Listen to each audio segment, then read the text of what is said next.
معین صاحب کا کبوتر رات رہ کے آیا زیرا 74 نمبر ساریاں بازیاں رات کو بیٹھا ہے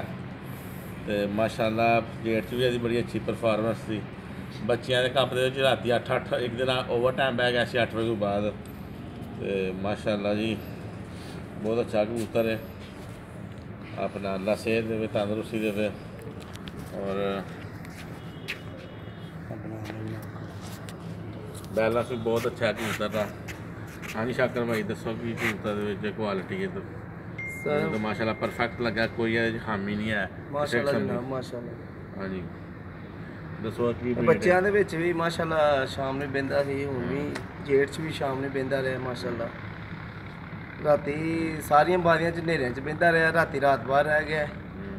تے ہن ہی آیا ماشاء اللہ